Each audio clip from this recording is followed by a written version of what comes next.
नमस्कार, स्वागत है आपका द फोर्थ स्ट्रीट मंच पर। मेरा नाम है रविंद्र सिंह शोरान और हमारे साथ जुड़ गए हैं गुरदीप सिंह सप्पल। गुरदीप सिंह जी कांग्रेस पार्टी के वरिष्ठ नेता हैं और सीडब्ल्यूसी, जो कांग्रेस पार्टी की सबसे बड़ी डिसीजन मेकिंग बॉडी है, उसके सदस्य हैं। हमारे साथ बात करेंगे महंगाई के मुद्दे पर और दूसरे कई मुद्दों पर। सर नमस्कार, बहुत बहुत स्वागत है आपका। नमस्कार रविंद्र जी। नमस्कार जी। सर, प्रधानमंत्री कह रहे हैं बहुत कठिन समय है, आप लोग पीएम के साथ हैं क्या सर? महंगाई है, अपील भी कर रहे हैं। देखिए, प्रधानमंत्री जो कह रहे हैं सही कह रहे हैं कि कठिन समय है। समस्या ये है कि वो कह रहे हैं कि जनता काम करे और प्रधानमंत्री कुछ ना बताए कि क्या होना है। प्रधानमंत्री क्या कर रहे हैं ये बताएं देश को। जनता क्या करनी चाहिए ये तो उन्होंने बता दिया है।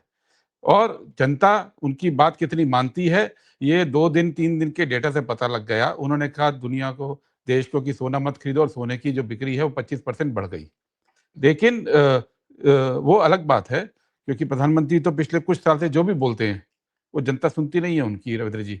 अगर आपको याद है कि पिछले साल इन्हीं दिनों ऑपरेशन सिंदूर हुआ था, जी और बिल्कुल। ऑपरेशन सिंदूर के समय पे पूरा मीडिया में चला कि बीजेपी के लोग दुकानों में जाके पोस्टर चिपका रहे थे और बता रहे थे कि भाई किस तरह से आप विदेशी सामान ना बेचो। आज 1 साल बाद क्या देश में विदेशी सामान बिकना बंद हो गया? बिल्कुल नहीं बिका, बंद हुआ है। कुछ साल पहले आपको याद होगा उन्होंने जा जाके सबको बोला कैशलेस हो जाओ, कैशलेस हो जाओ। जी। आज जो है नोटबंदी के मुकाबले मार्केट में कैश 3.5 गुना आ गया है। तो ज़्यादा आ लोगों ने गया। बात तो नहीं मानी है। उन्होंने कहा स्वच्छ भारत कर दो, तो कितना स्वच्छ है आप देख लीजिए भारत को।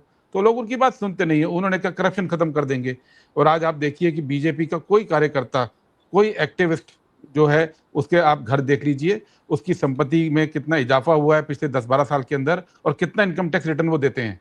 आप अपने मोहल्ले में जांच लीजिए। तो उनकी बात ना तो बीजेपी के कार्यकर्ता सुनते हैं, ना देश सुनता है, सिवाय कुछ नफरती बातों को मानने की उनकी, और सिवाय ताली ताली घंटा बजाने के उनकी कोई बात मानता नहीं है।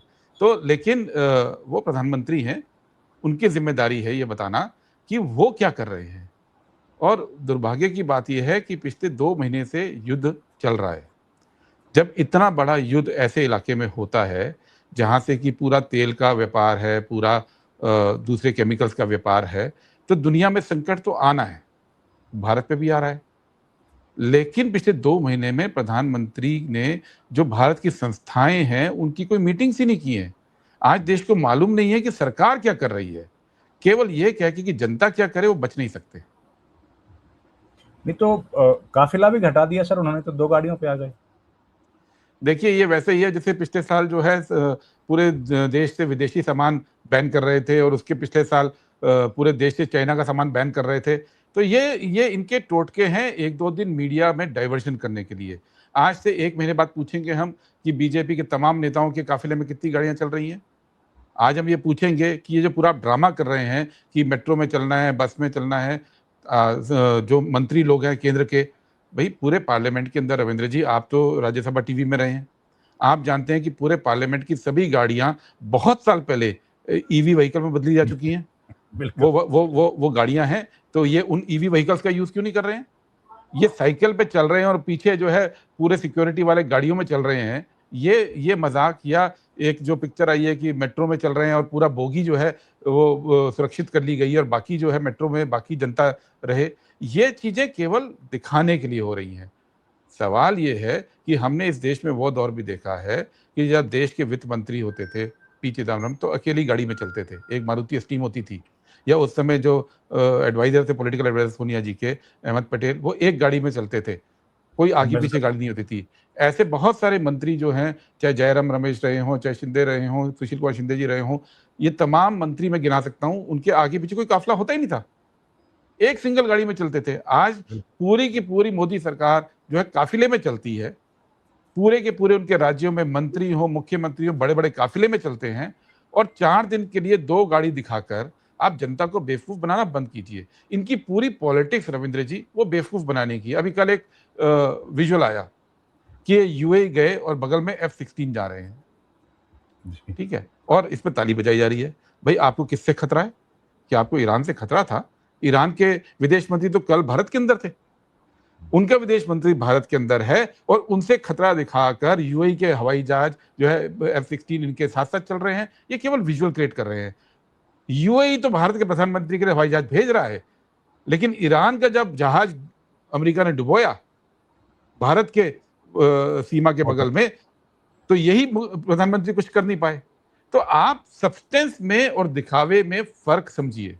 ये दिखावे से केवल जनता को ध्यान भटकाने के लिए करते हैं। सच ये है कि प्रधानमंत्री को कल ये बताना चाहिए था कि इतना बड़ा ब्रिक्स का सम्मेलन हुआ था, जिसमें ईरान के लोग भी थे, जिसमें यूएई के लोग भी थे, उसमें क्या हुआ?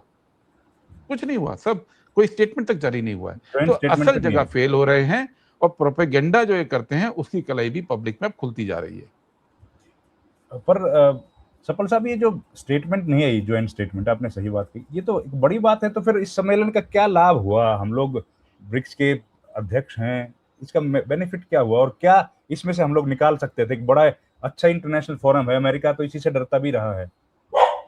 देखिए, ब्रिक्स का जो भारत चेयरमैन है, तो भारत लीडर है ब्रिक्स का, और ब्रिक्स का मेंबर ईरान और यूएई भी।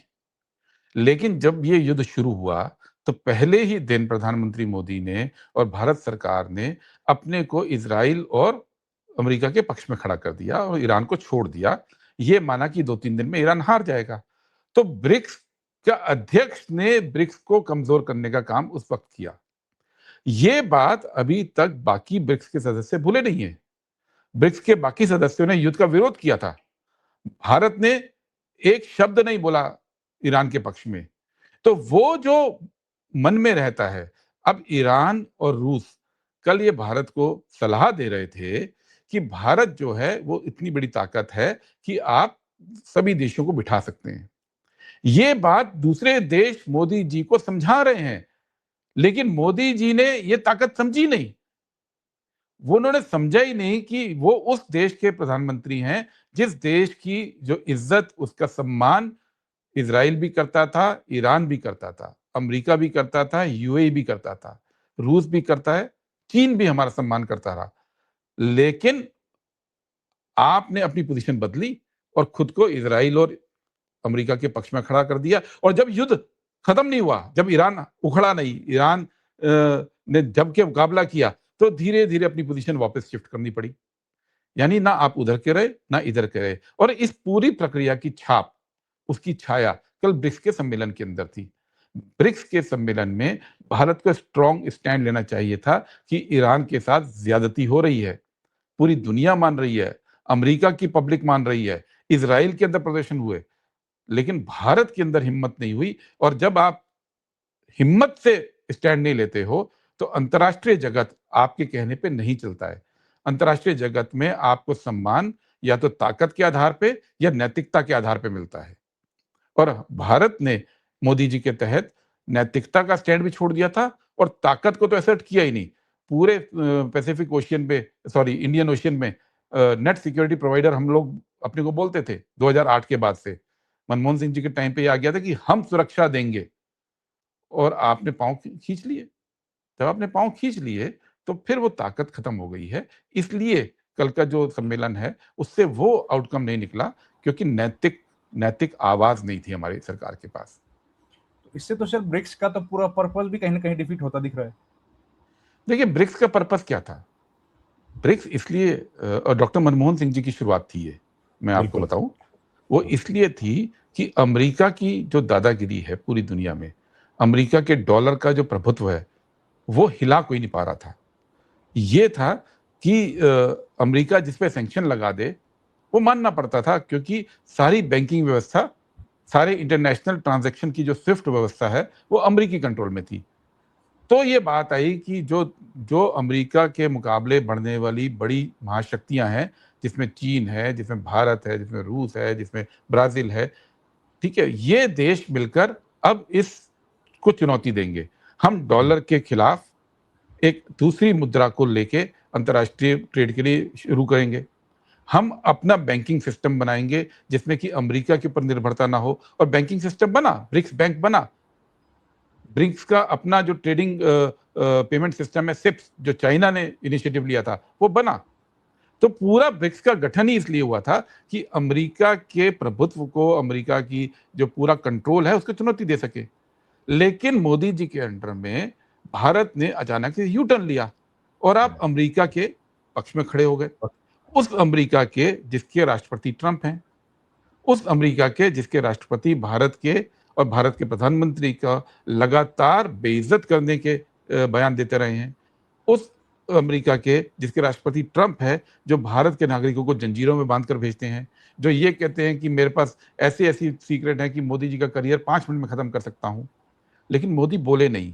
क्यों नहीं बोले? पूरा देश जानता है। जो अडानी का अभी समझौता हुआ है, उस समझौते के वजह से, क्योंकि अडानी फंस रहे थे, अडानी की वजह से उस तोते में पूरी जान है भारत सरकार की, इसलिए उसको बचाने के लिए आपने ना केवल अमेरिका के खिलाफ जबान बंद रखी, ना केवल ट्रंप के खिलाफ जबान बंद रखी, बल्कि आपने ब्रिक्स को भी कमजोर किया और आपने एक आत्मघाती ट्रेड डील साइन किया जिसमें पूरे भारत का नुकसान है, भारत के किसानों का, भारत के इंडस्ट्रियलिस्टों का नुकसान है। ये तमाम काम आपने किए, इसलिए राहुल गांधी कहते हैं कि पीएम कॉम्प्रोमाइज्ड है। अब आप देखो कि अडानी का केस क्या है। अडानी का केस ये था सिंपल सा कि भारत में एक प्रोजेक्ट लगना है, उसके लिए उन्होंने वहां फंड रेजिंग की। फंड रेजिंग करके वहां की पब्लिक से जो पैसा लिया, उस पैसे से हमारे यहाँ के अफसरों को और नेताओं को रिश्वत दी। इस पे वहां पे केस चला। अब इस केस पे अमेरिका में अडानी ने सेटलमेंट किया है इन्वेस्टमेंट का वायदा करके, वहां तो सेटलमेंट हो गया, लेकिन भारत में जो रिश्वत दी गई उसकी जांच तक नहीं हो रही है। आप ये सोच सकते हैं, भारत के अंदर रिश्वत देने का अगर बात अमेरिका के कोर्ट ने मान ली थी, तो भारत की एजेंसी को क्या करना चाहिए था? तुरंत जांच तो हो सकती। ये तो इसलिए, क्योंकि ये सब आपस में मिले हैं, इसलिए जो है भारत की ताकत कम हुई है, आवाज कम हुई है। ये आपस में सब मिली हुई चीजें हैं। ऐसा थोड़ी है मोदी जी को अपनी ताकत नहीं पता। भारत के प्रधानमंत्री हैं। भारत के प्रधानमंत्री अगर ये बोल दे कि हम रशिया से तेल खरीदना जारी रखेंगे, अमेरिका क्या कर लेता? लेकिन ये अमेरिका से परमिशन मांग रहे हैं कि हमें कुछ दिन की मोहलत और दे दो, हम कुछ दिन और तेल आयात कर लें। तो ये हालत भारत के प्रधानमंत्री की बेवजह तो हुई नहीं ना। ये वजह है जिसकी वजह से वो कमजोर पड़े हैं और वो कमजोरी पूरी दुनिया देख रही है।